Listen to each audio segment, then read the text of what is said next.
Assalamualaikum warahmatullahi wabarakatuh. Izin memperkenalkan diri. Nama Bagus Yohan Irnando, NPM 22411024, kelas manajemen 22A. Di sini saya akan mempresentasikan materi tentang rumus dan perhitungan rasio keuangan.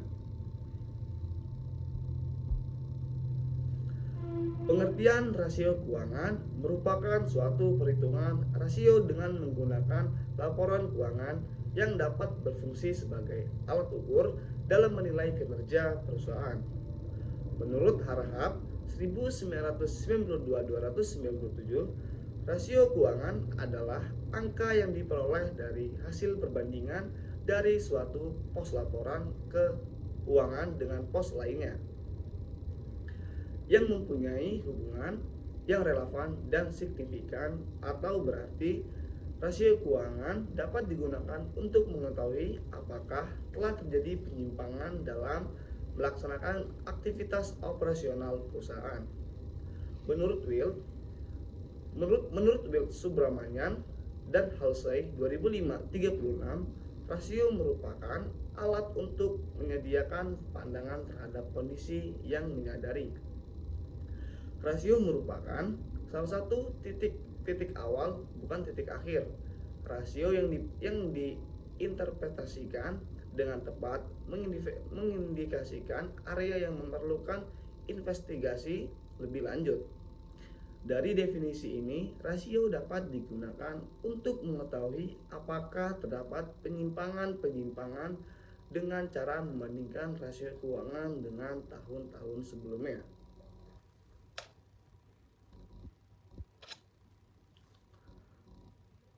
Fungsi-fungsi rasio keuangan.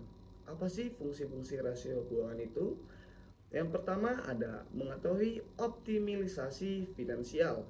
Dalam fungsi ini, rasio keuangan diminta untuk mampu mengetahui cara pemanfaatan finansial dengan lebih optimal dan jelas. Hal ini mampu menunjukkan pola potensi adanya kecurangan atau informasi tidak akurat pada laporan keuangan. Dengan begitu, penggunaan keuangan yang efisien pada bisnis dapat diwujudkan. Yang kedua, mengetahui efektivitas manajemen operasional. Fungsi ini berguna membantu perusahaan untuk mampu mengetahui seberapa efektif dan efisien kinerja dari manajemen operasional ketika menggunakan biaya untuk aktivitas operasional perusahaan.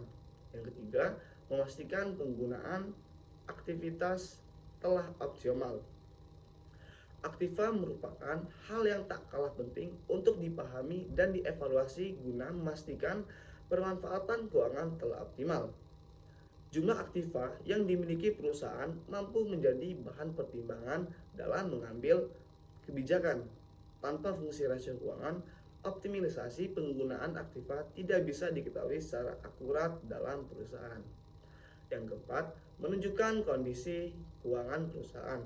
Kondisi keuangan perusahaan yang sehat bisa ditunjukkan melalui jumlah laba atau keuntungan yang berhasil didapatkan dari setiap kegiatan bisnisnya.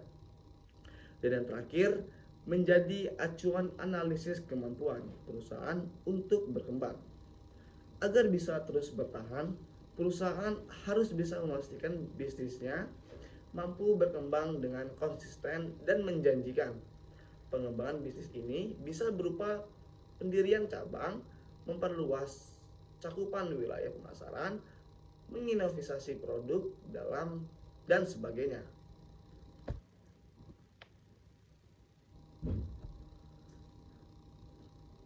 Slide selanjutnya, jenis rasio keuangan terbagi menjadi 4. Yang pertama ada rasio laba, yang kedua ada rasio utang, yang ketiga ada rasio utang jangka pendek, dan yang keempat ada rasio aktivitas.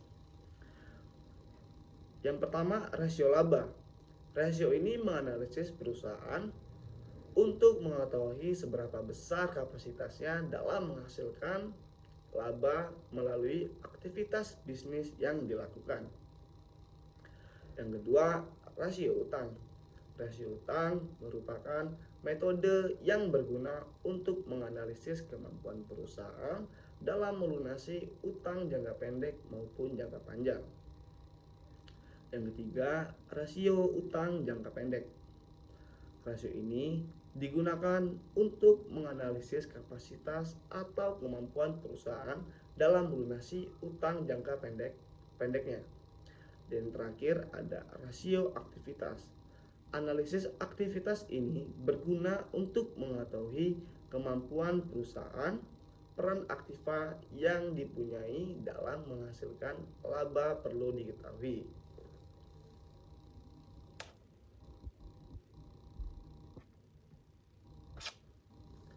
Rumus perhitungan atau rasio utang.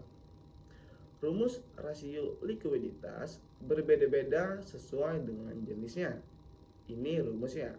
Current ratio, buka kurung, rasio lancar, tutup kurung, sama dengan aset lancar dibagi kewajiban lancar dikali 100%. Quick ratio, rasio cepat banding kas tambah piutang tambah efek dibagi utang lancar dikali 100%. Contoh perhitungan current ratio. Suatu perusahaan memiliki aktiva lancar sebesar 10 juta dan kewajiban lancar sebesar 5 juta. Jadi current ratio perusahaan adalah 10 juta dibagi 5 juta sama dengan 2,0. Jika angka rasio lancar suatu perusahaan lebih dari 1,0 kali, maka perusahaan tersebut punya kemampuan yang baik dalam melunasi kewajibannya. Rumus rasio utang sama dengan total dibagi total aset. Contoh perhitungan rasio utang. Katakanlah toko sepatu ada berutang kepada karyawannya sebesar 50.000 dan memiliki total sebesar 100.000. Untuk menghitung rasio utang, bagilah 50.000 kewajiban dengan 100.000 dibagi aset. Artinya, toko sepatu Anda memiliki rasio utang sebesar 0,5, meskipun bergantung pada industri dari pesaing Anda.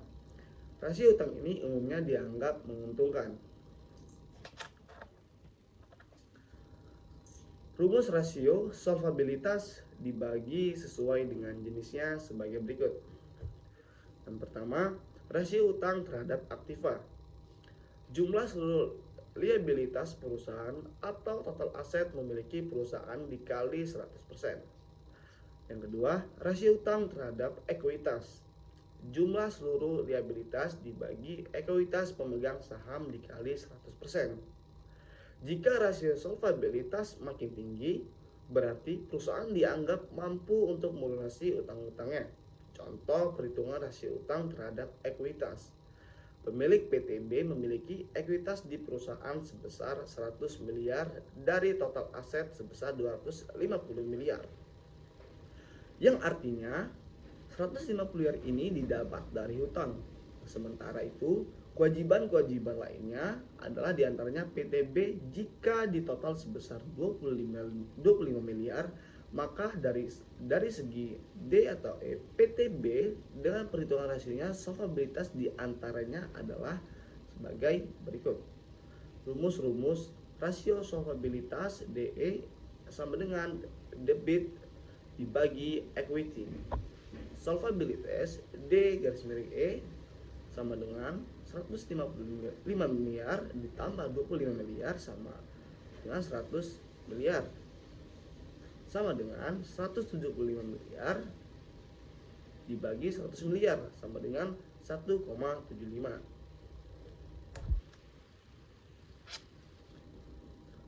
Rasio aktivitas masing-masing perhitungannya adalah seperti ini.